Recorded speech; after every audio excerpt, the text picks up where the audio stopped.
Everybody, welcome to Two Out the First. It's August 26th, 2024. I'm Ryan Balaji. Thanks for being here.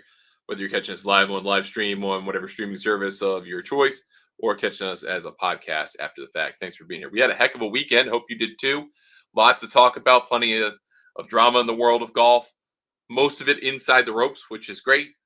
We like to have that kind of drama instead of the other kind of stuff. It was a really, really good weekend. So I want to dig in on that with Lydia Ko winning the AIG Women's Open, and with Keegan Bradley, the sitting, existing, current, whatever, U.S. Ryder Cup captain, winning on the PGA Tour and getting himself from a position of being the last guy into this field at the BMW Championship, 50 out of 50, and then becoming the guy that has one of the best chances to win the $25 million FedEx Cup come Sunday. Talk about that, as well as I want to propose a fix out there, and I've thrown it out there on Twitter/X about how to fix the FedEx Cup in terms of the starting strokes. We'll get into that later on. So let's start with Lydia Ko winning the AIG Women's Open in what was probably the first or second best major of the year. If you look at all 9 majors played between the 4, as we traditionally know them, recognized by the PGA Tour, and the 5 recognized by the LPGA, I'm pretty sure this was the best one, if not the second best one. And that really depends on how you feel about Rory McIlroy versus Bryson DeChambeau. I think that was probably number 1 this year for most people. A lot of people could argue, I think fairly, that the PGA Championship was number 2 just because it was so close down the stretch, back and forth, 3-way battle. A lot of fun, right? But what neither of those things had was 4 current or former world number 1s tied with 4 holes to go in the championship at the home of golf. And so I will make the argument that this was either the first or second best major of the year, because down the stretch at St. Andrews on the old course, the home of golf, we had wind, we had rain, we had nasty conditions. It was cold.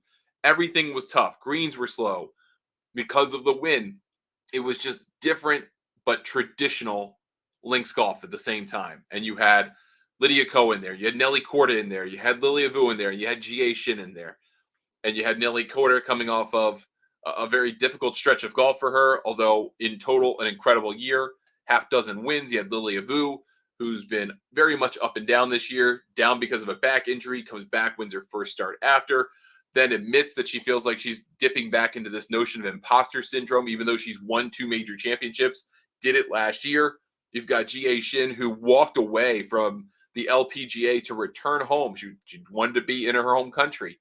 She was number 1 player in the world, an incredibly accomplished player, and kind of maligned by a lot of critics of hers at the time by not being emotional enough, not interesting enough as a world number 1. And yet still she's persevered all these years to be able to get starts like these in major championships and found herself in position to once again be a major champion. And then you had all of that come together in a confluence in the final 3-4 holes. It was just great, great golf. And unfortunately, G.A. Shin just kind of didn't have it, just kind of slipped it away. 17 got her. The road hole got her. Lilia Vu just couldn't get it done on 18. She had an opportunity playing the final group with G.A. Shin to tie Lydia Ko.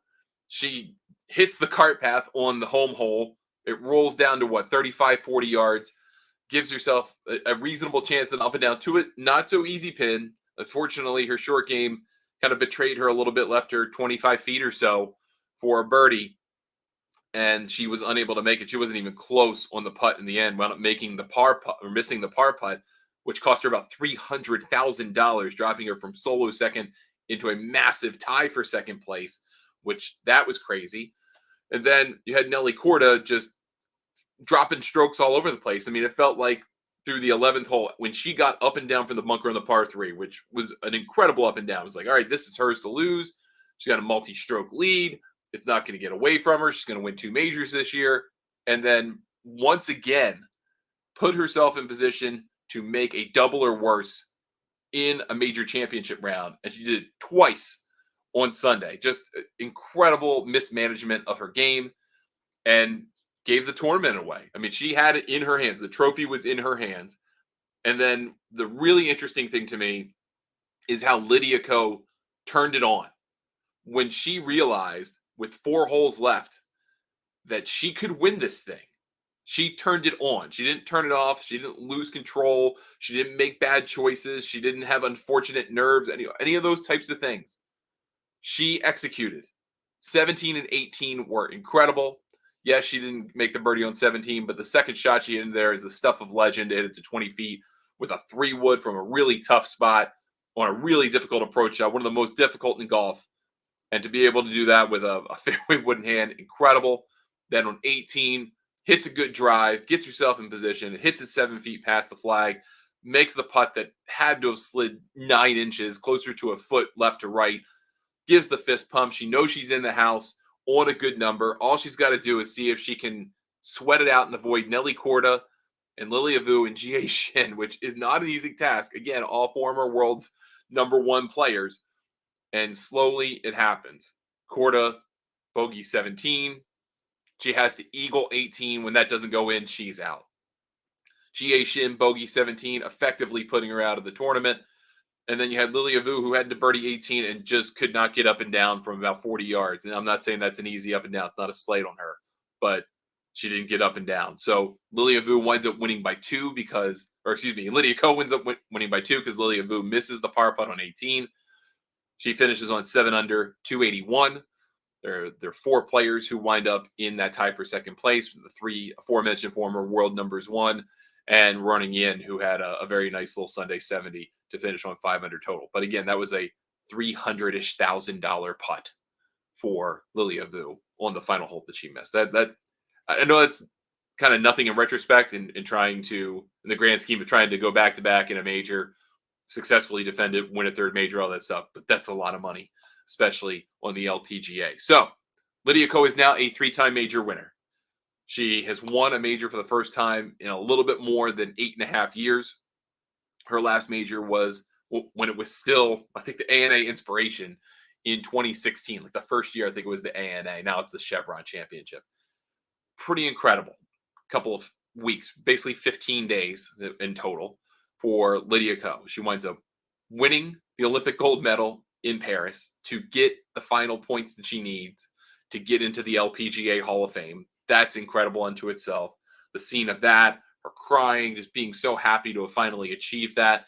And then just 2 weeks later, I mean, it's 15 days because the Olympic event ended on a Saturday. She is a 3-time major winner, and she is the 3rd player to win an AIG Women's Open on the Gold Course, joining Lorena Ochoa and Stacey Lewis.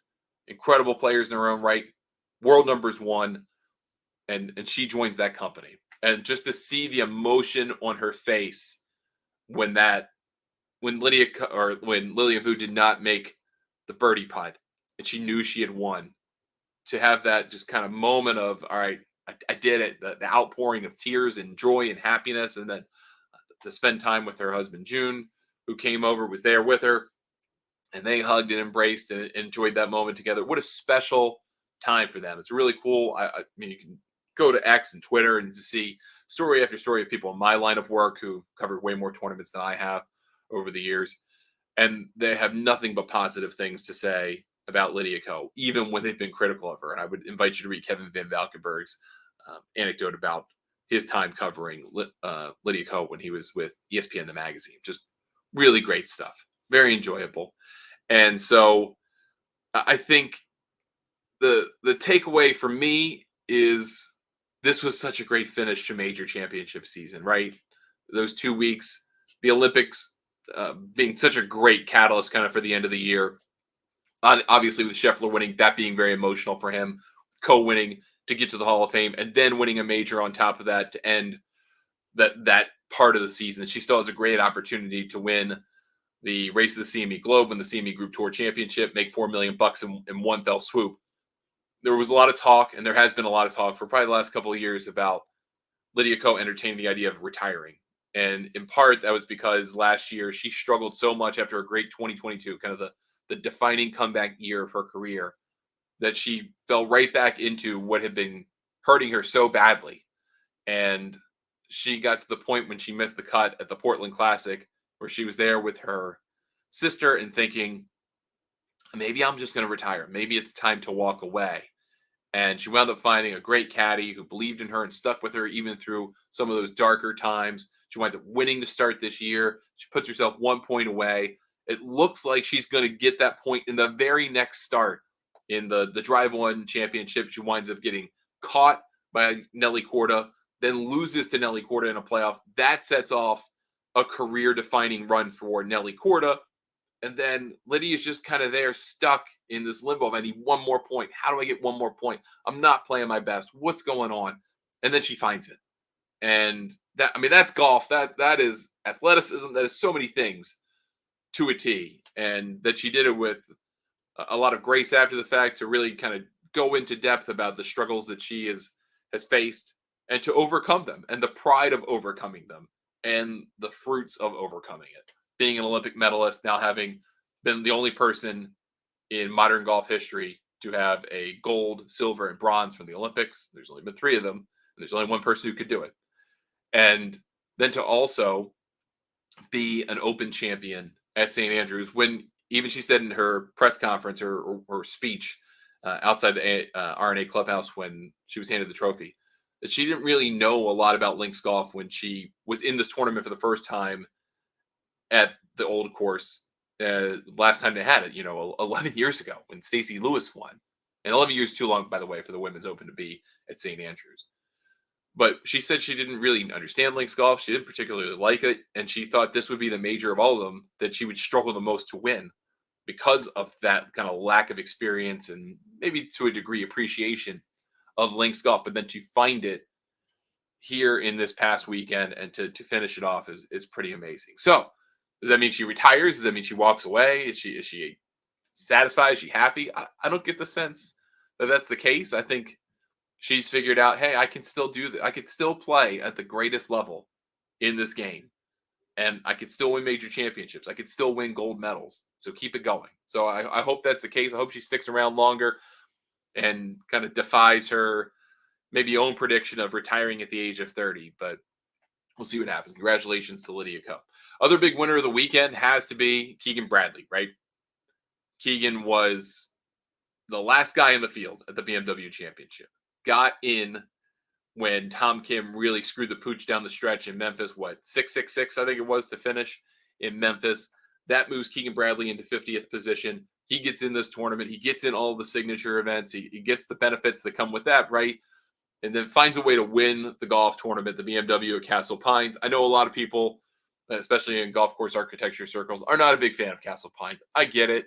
It's not one of the best. It's not one of the best in Denver in terms of architecture. But it was a really good PGA Tour course. And I think we have to set up the distinction between a PGA Tour course and a great architectural course. And they're not always one and the same. This is a great venue. A lot of people liked it. Packed to the gills. Great noise. One thing I have really noticed in the case that I've been trying to make around the PGA Tour shopping out these first 2 playoff events in particular, both of them, not just the BMW with the Western Golf Association, but the crowds at the BMW every year are tremendous. They are lit up. They're fantastic. They're raucous. They are fun. And the reason is, it's because it's not in the same place every year. And it doesn't have to be an incredible party like Phoenix is. It can just be a great traveling circus with 50 of the best players that season on the PGA Tour playing together for an opportunity to go play for even more money in Atlanta. I think that is the winning recipe here. And if you heard the crowd noise and ovations all weekend, I think you would tend to agree with me. But Keegan Bradley played into that crowd. He wound up winning by a shot on 12 under, 276. He beat Sam Burns, who shot 65 way earlier than everybody else. I mean, he was done for a good 90 minutes, almost 2 hours, I think, before Keegan Bradley wrapped it up to win the tournament. Ludwig Aubert, who mysteriously found the water, I think, was it 14, just went a 30 yards short of his target. And he was posing. So either he had the wrong club or mishit and just did the pro pose, but does that. And then Adam Scott, who winds up finishing a shot out of a playoff with Keegan Bradley. And he seemed very disappointed that he couldn't get the job done, but does wind up moving to 14th in the FedEx Cup standings. So he gets into the Tour Championship as well. So good tournament, fun to watch. I mean, not as compelling to me as the Women's Open. I mean, it's a major, it's St. Andrews, it's links golf. Like you're going to get me more than you're going to get Castle Pines, but everyone's got their own different views, right? So Keegan Bradley becomes the third sitting U.S. Ryder Cup captain to win on the PGA Tour. Davis Love did it in 2016 at the Wyndham Championship when he became one of the oldest winners in PGA Tour history. Keegan Bradley's obviously much younger, so maybe it has a different panache to it because he's not a washed-up player. He's very much a top 30 player in the world, and now puts himself in a position to be fourth in the FedEx Cup, gives himself a good look at $25 million when he was probably thinking he had this week off. And now you've got to adjust expectations. Now you've got to adjust plans. Things are different now for him. He's guaranteed $550,000 along with everybody in the top 30 qualifying for the tournament, for the Tour Championship. Remember, $25 million to the winner this year, $12.5 million to second place, and I think it's something like $6 million and change to the third place finisher. So this is no joke. This is a lot of money on the line at the Tour Championship. What was interesting to me is we had 4 players get inside that top 30 from outside to start the week. And the 4 players that moved in, obviously Keegan Bradley moved in highest. He got in the 4th position from number 50. Pretty incredible. And if I seem to remember right, a couple of years ago, and this is more than a couple of years ago now, remember Heath Slocum wound up starting the playoffs like 120 something. One of the event got to third back when it was way more volatile. But Keegan Bradley is a great example of what can happen in the playoffs if you make them playoffs, if you let them be playoffs. So he gets in. You got Adam Scott who gets in and goes from, I believe, 41st to 14th. Then you had Tommy Fleetwood, who was right on the outside looking in, winds up getting in. Chris Kirk, same thing, just on the outside. I think he was 32nd, gets in on 26.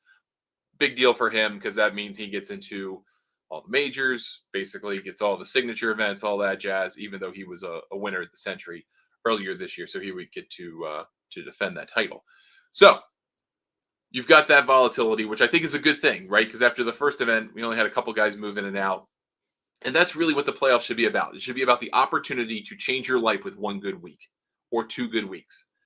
But a lot of the pushback is going to happen now. It's probably already started. Oh, we're running a net tournament this week. We got a handicap tournament because all of the points that have been accumulated through all of these events are translated into starting strokes for the Tour Championship. Scotty Scheffler's number 1. He's 10 under. Xander Schauffele's number 2. He's 8 under. So on and so forth, all the way down to even par, clusters of 5 after those top 5 players come in at 8, 7, 6, 5, right? And then you have clusters of 5, a 4, 3, 2, 1, and even. So players who are ranked 26th through 30th start with a 10-shot deficit going into the week. Good news is, even if that's practically impossible to overcome in 72 holes, you still get paid a lot of money, and you get the benefits of getting into the majors, and you get into the signature events next year. Your schedule's set. You're in a really good position to be able to keep your spot from one year to the next. It's not guaranteed by any stretch of the imagination, but you're at least in a good position. You have all the advantages you can possibly have. So there's that. But what I would like to propose to you is a different version of the FedEx Cup playoffs. Now, I've seen all kinds of versions over the years. I've made all kinds of ideas and proposals over the years. This is, again, the 18th year. We are getting old of the FedEx Cup playoffs. There are lots of different iterations of this. The first year, Tiger Woods just had to show up to win. And Eastlake was also in such horrible shape that they had almost had to have temp greens. 2008, Vijay Singh just had to finish the tournament to win. Then they said, oh, that's horrible. We can't do that. We need to come up with the potential for dual champions. So you could win the Tour Championship and the FedEx Cup, one or the other, right? So we had that for a long time. And that produced some interesting champions, right? But not anything that really seemed to connect because you still had conflicting points. So then you had your, with your reset. Then they decided for 2019, let's get rid of the reset. Let's get rid of concurrent winners. Let's have one winner. Here's starting strokes. And that's where that came from. And people pushed back on that right away because it's a handicap tournament. The whole season's reduced to a handicap tournament, blah, blah, blah, blah, blah. Now, I'm of the view that the format works. And the reason the format works is for people who aren't very online like me, is because it's easy to understand. You take away all the points, you don't go, well, if this guy finishes here, he wins the FedEx Cup. No, you win the tournament, you win the FedEx Cup. And they make that easy translation from points to strokes. And I think that is a good thing. However, I don't think having that translation happen with 1 week to go in the season is a good thing. I don't think that's particularly helpful to anybody because a variety of reasons. One, you have this complaint immediately set up as soon as the field is identified for the Tour Championship. Oh, here comes the net event. People get mad about that, right? You have that before one of the biggest weeks of your year, your Super Bowl event to end the year. People are mad. Not a good look. Also, you have 2 playoff events where you have quadruple points compared to the regular season. And those events are set up effectively to protect your best players just so they get to East Lake. It's almost impossible to have a radical amount of movement between those 2 events from 70 down to 30. You move like 5 guys. That's it. 5 total guys. That's nothing. Doesn't mean anything. So you move less than 10% of the playoff field. Everybody was pretty much guaranteed to get in. Top 25 were already in, right? So that's not great. That defies the point of playoffs. So what I would like to propose is fixing that by having starting strokes come into play at the beginning of the playoffs. Go through the whole exercise of the regular season. Have your Wyndham Championship. Have your 70 players and points who get in. You have that be an official cutoff, right? Like you have it now. And then you have your Comcast Business Top 10. Your regular season champions get an enormous bonus, just like they already do. Make a big deal out of it. Make sure the people actually show up to some kind of ceremony to get the money, which would be nice for the sponsor. And then you assign them their strokes. And you go, okay, Scotty Scheffler, you won the regular season. You start at 10 under par to start the playoffs. Congratulations. Xander Schauffele, your second, great year, buddy, -8 to start the playoffs. And move it on down so that you set up the top 2 seeds to have an advantage over everybody else. The next group plays down to 6 under par, and then you do it in clusters of 10 all the way down to even par down to the bottom 10 players who get in the playoffs. Now, we don't care about points anymore. We just have tournaments. We have the FedEx St. Jude. We play that tournament, and we have a 72-hole total. Whoever wins that 72-hole total gets the medalist bonus, $3.6 million. Big deal for you. That's great. Not only because you won the tournament, but also because you are definitely moved way up in the standings for what we're going to make the new FedEx Cup playoffs to be. Because we're going to take your starting strokes and combine them with your 72-hole total for the first event. That's going to be your new place on the leaderboard after the first event. The top 50 players in the leaderboard after those 72 holes move on to the next event. They get into the BMW Championship. From there, we're going to play 72 more holes. Again, no cut in either of these events. We're not changing any part of that. You're going to have a 72-hole total for the BMW Championship. You're going to add that to your total from the starting strokes and the FedEx St. Jude. The top 30 on that combined leaderboard gets to East Lake. Then, from there, that's the starting point for the Tour Championship. And that might mean that you have 2 players with a chance, 1 player with a chance, 10 players with a chance. A lot of things can happen in 2 tournaments.